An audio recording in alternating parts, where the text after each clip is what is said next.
Flockers, we're back with another episode of Flockast, and I'm joined with Colin Long, as always. What's going on, Colin? Jake, good morning. Let's just get this out of the way to start. A dock opener last night. What was that? I feel like Brett taped that set list upside down on everyone's stands, and they played that set backwards. I was pleasantly surprised. I'm like, first thought of this is like, all right, now no one has to worry about the dock encore the rest of the run. But I like that placement, dude. Heck yeah. I was even thinking like, oh, now they're gonna finally jam it out. They put it in the front of the set list. They're gonna jam it out. It's gonna be a 12-minute dock now. But unfortunately, they didn't get to jam it out. No, but it was still a good one. I was just laughing as I was looking at the set list this morning, and I was just listening to it before we started recording here. And it definitely seemed like an upside down set, but really good though. But I just thought I had a good laugh out of that when I saw you post dock opener. I was like, oh no shit. I know. I was just thinking that I wasn't going to be able to see any of these shows this weekend, so I wasn't like getting super excited about them or anything like that. We're staying in Columbus. We're actually going to Nashville on Sunday. But when they announced that they're going to be streaming these in the Nest as well as two on Nugs, I was super excited. So I was able to listen to the entire show last night and a little bit of String Dusters. And yeah, man, String Dusters are great. Even popping in on that Poseidon, that was cool. Yeah, for sure. And also shout out on the Nest, the practice jam they just put up there. I don't know if you've listened to it, but that's sick. I love that they're putting more of these up. It's really exploratory jams. You know these guys have this muscle, and I feel like they don't flex it enough on stage. I feel they could do more. I mean, it's up to them. I mean, obviously they have the chops for it, but yeah, just seeing them kind of noodle with it a little bit, I guess, is the best way to put it. But yeah, some sick jams they put up there. So shout out on the practice jam from 211 to 25. Yeah, I saw that they posted it, but I'm still not a member of the Nest yet. I'm working on it.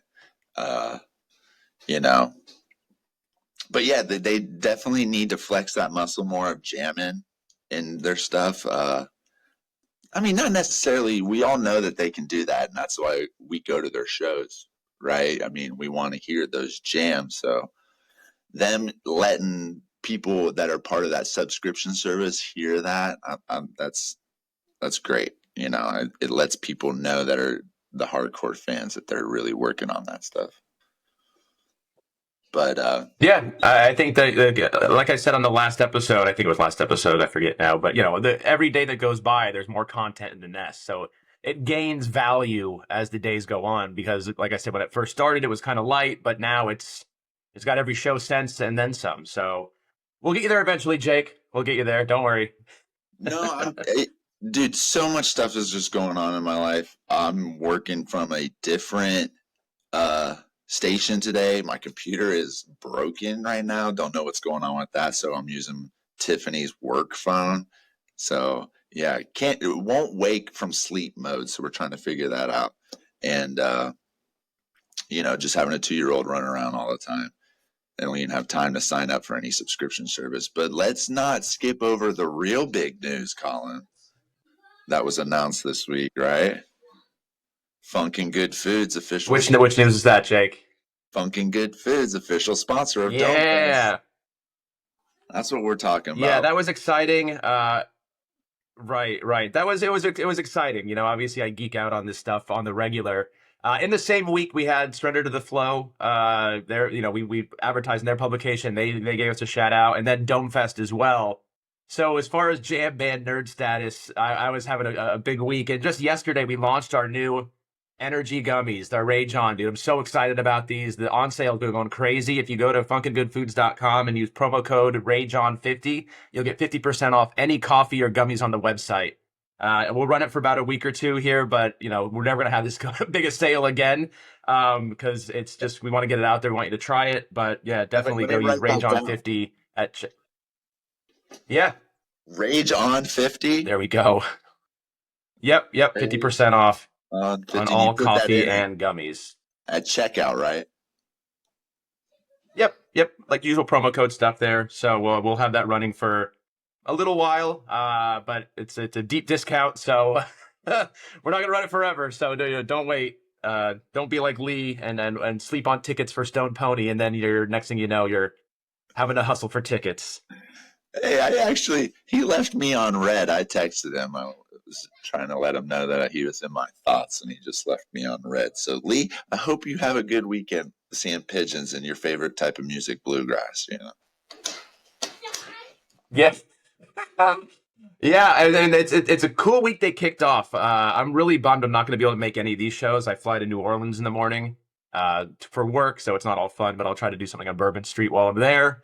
But my head will be in New Orleans. My heart's going to be tonight at the Stone Pony, right? Stone Pony tonight, and then Westport tomorrow, right? Is that? Yeah. I thought Yep. Stone Pony was So tomorrow, but I could be wrong. is it? Yeah, it's not like I don't have this stuff right up here in front of me. Yeah, Stone Pony is today. Oh, Yep. okay. Got it. Yeah, I'm pulling it up right Which now. is look, they it's a bummer they moved it inside. I think a lot of people were hoping for the outdoor show. I think I touched on it again previously, but these are the reasons why get tickets when you can, right? Like obviously everyone's got budgets they're working with, but if everyone's waiting the last minute to get tickets, sometimes they have to make changes because they don't know if suddenly there's going to be a surge of 1,000 people coming in and buy a ticket. So the venues have to make business decisions on that. So it's kind of a bummer when they have to do it, but a reason to get tickets when you can. Don't wait on them because Yeah. that just kind of builds that demand and hopefully sells it out for them and keeps the business side of what they do in better check. We love the music, but it's also a business. They deal with that side, we deal with the ticket side, but they go hand in hand. Right. There was two major things. I mean, well, venue changes in this little run that are out of Pigeon's control. I mean, they can't do anything about it. You Mm-hmm. had the June 1st show is moving from Wonderland Forest into the Levitt Pavilion. That was a big hubbub on the flock for a little bit. People complaining about that, making it seem like it was Pigeon's fault for the venue change. But if anyone was paying attention, Wonderland Forest had to cease all concert operations because of sound ordinance violations or something similar to that. They were just getting complaints by neighbors for music, but that seems to happen a lot. That's a bummer. I never I never went to Wonderland, but I had a lot of people I talked to that went there. It's a cool venue. So it's kind of a shame when they kind of get shut down for those reasons. Bummer. Yeah, I only heard great things about But it. got to keep your neighbors happy. That's right. My neighbors. But the one thing we haven't touched on yet, and we'll talk about the May 16th show here. Kind of go back to that one. You know, After I don't know how many thousands of days, they finally broke out "Stay," and I was so happy and also so upset at the same time.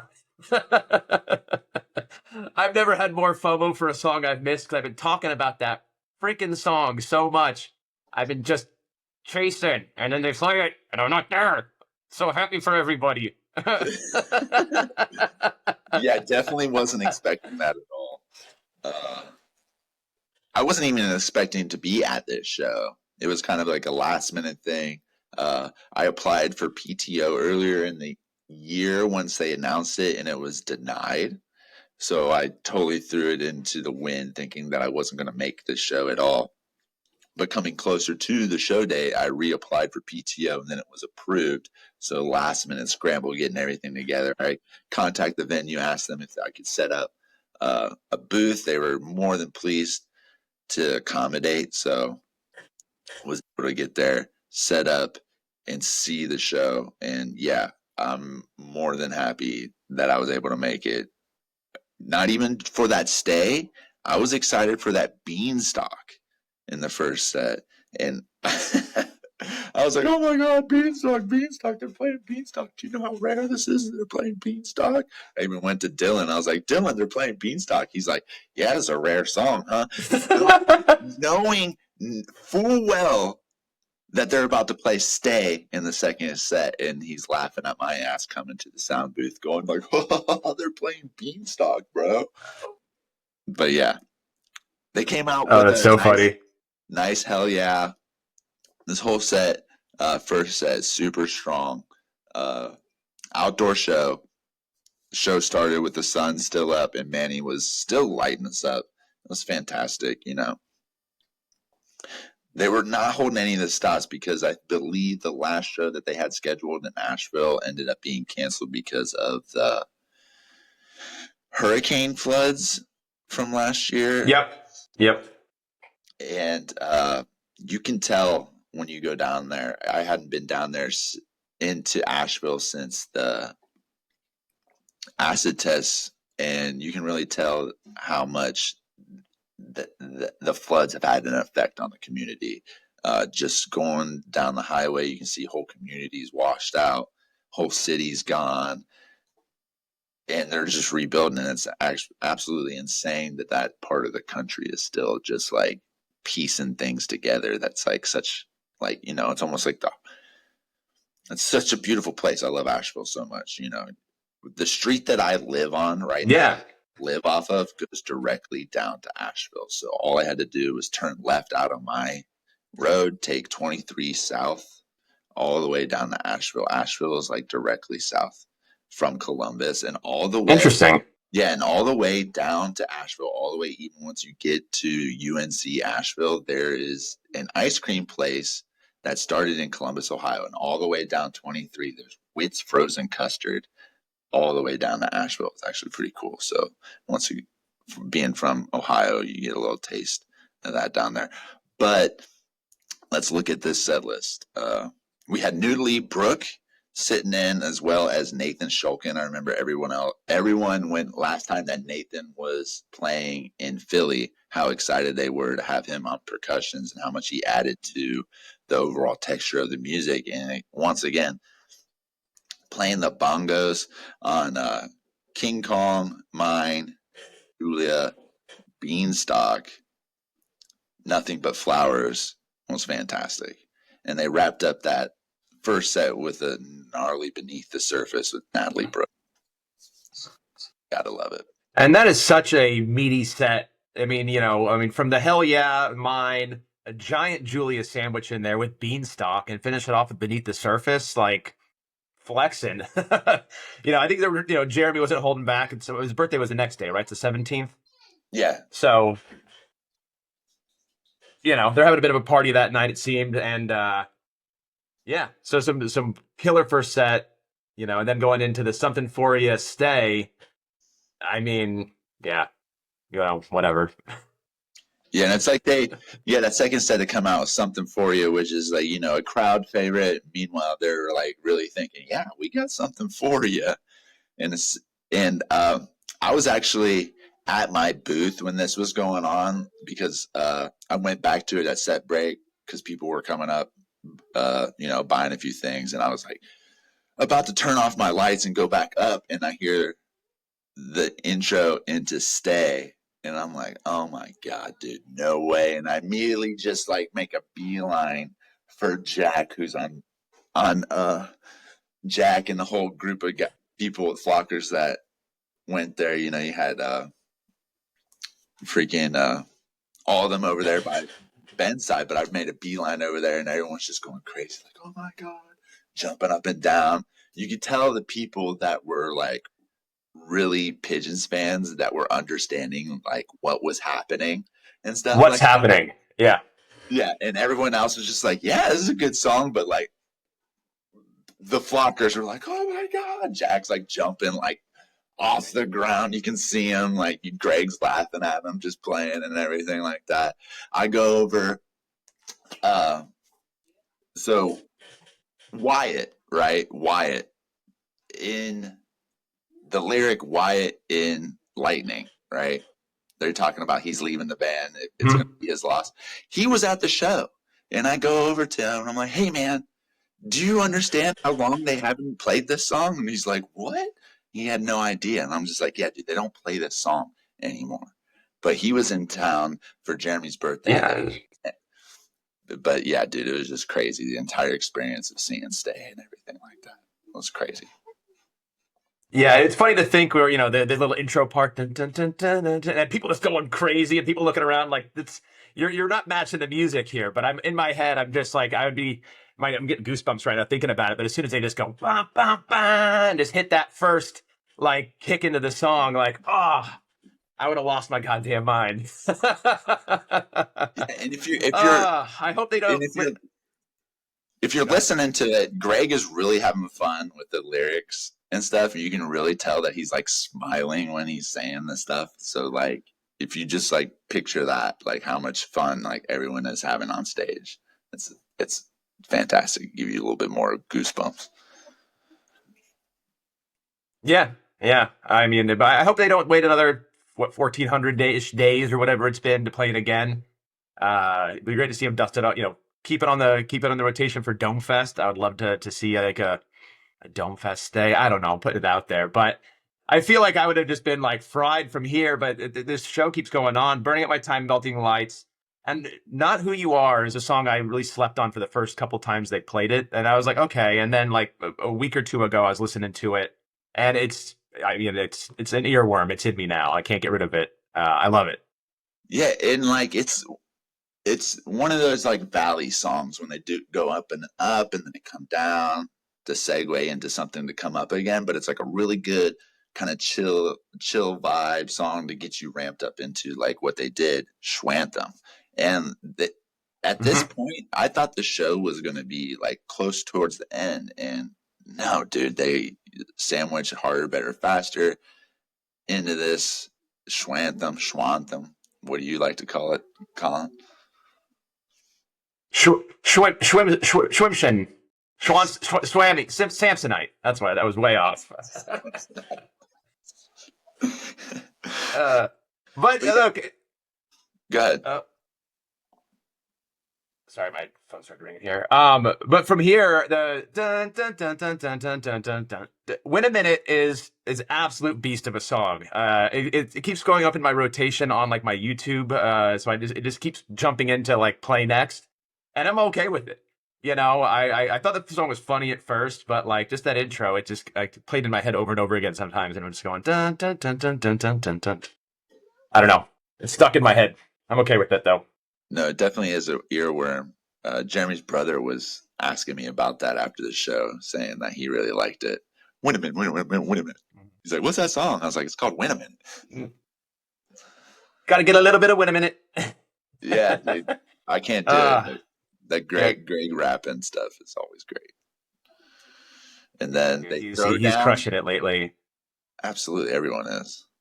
Everyone is. Ben was super tight, dude, during the show. Was he Just good? like super tight. It was like hip hop bass vibes almost. And Nice. he was in a grooving shirt.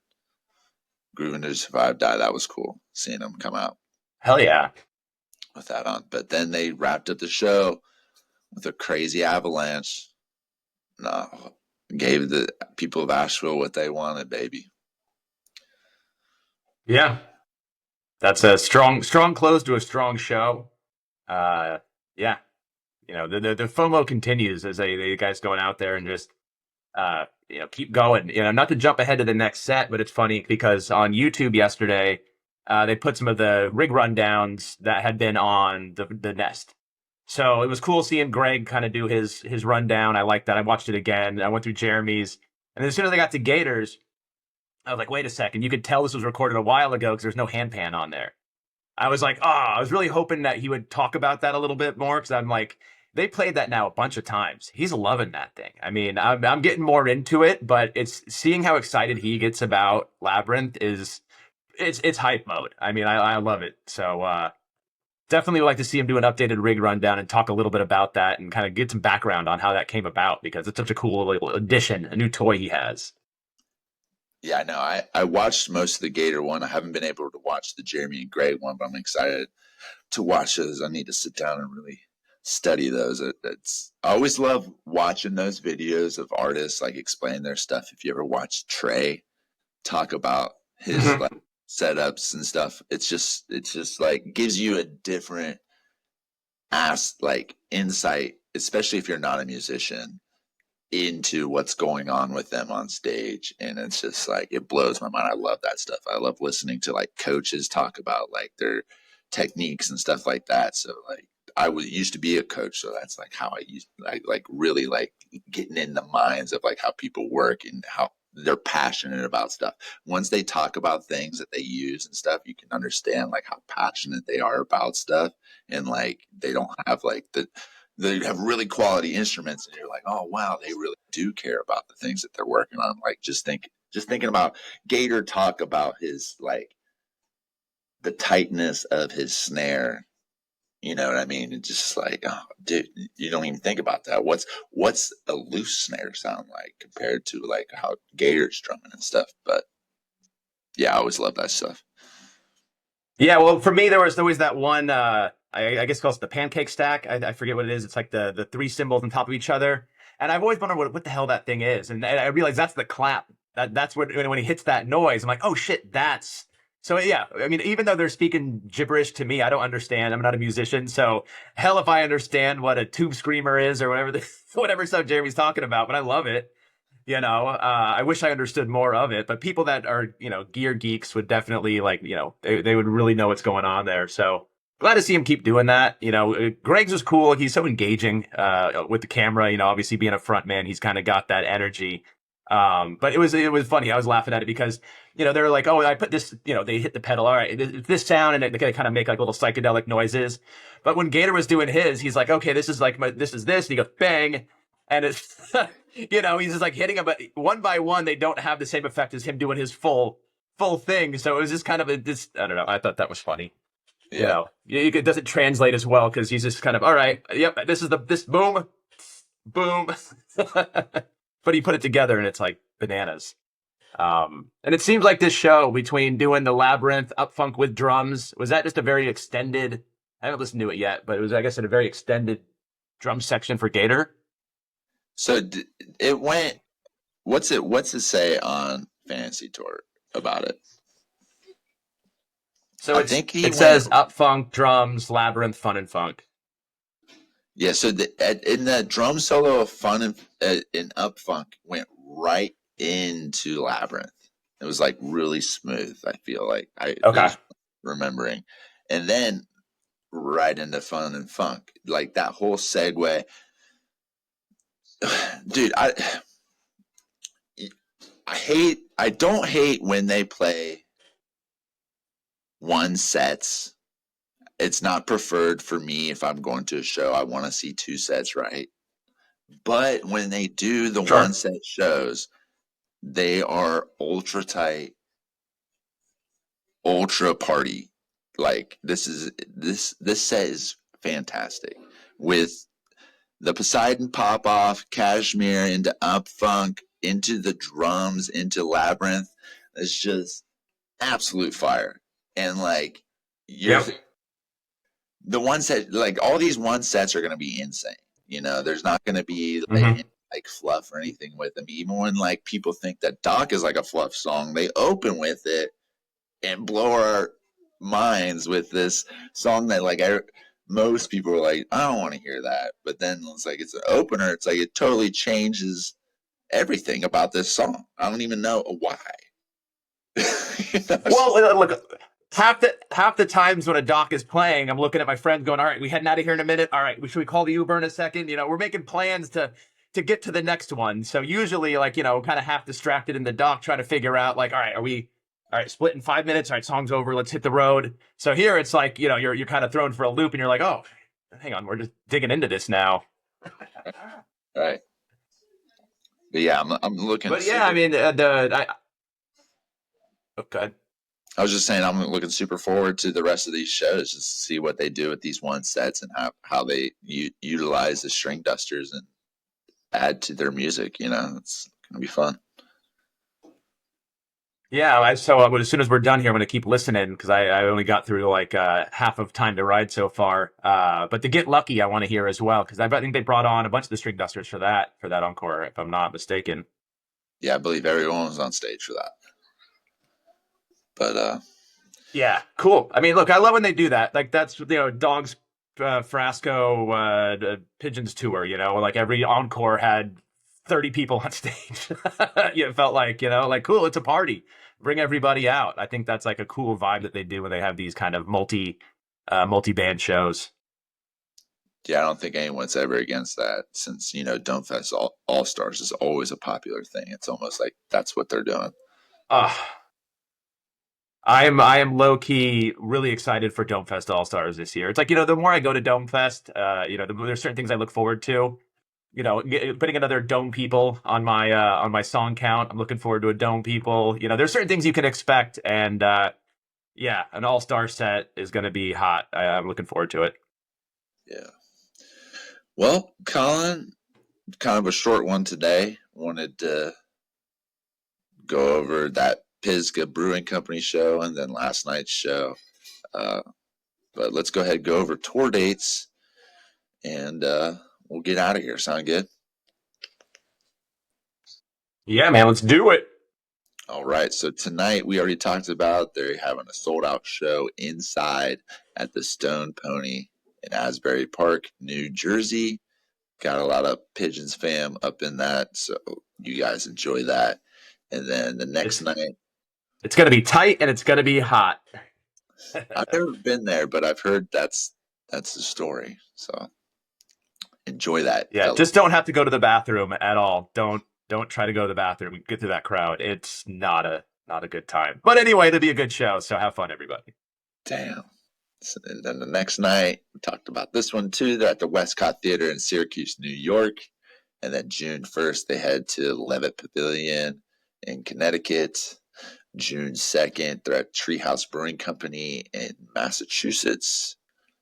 And then they are off until All Good Now, June 15th in Columbia. I'll be there. Let's go. Nice. I'm still thinking we might, but I don't know. I have to look over my shoulder and whisper we might go. But then they're off the rest of June all the way through the middle of July until July 25th, where they play Friday night as a headliner at the Flood City Music Festival. And then the next night, the 26th, they head to Long Island for the Great South Bay Music Festival. And then they take a nice little time off to get ready for Dome Fest starting August 7th through the 9th in New River Gorge, West Virginia at Aches Adventure Resort.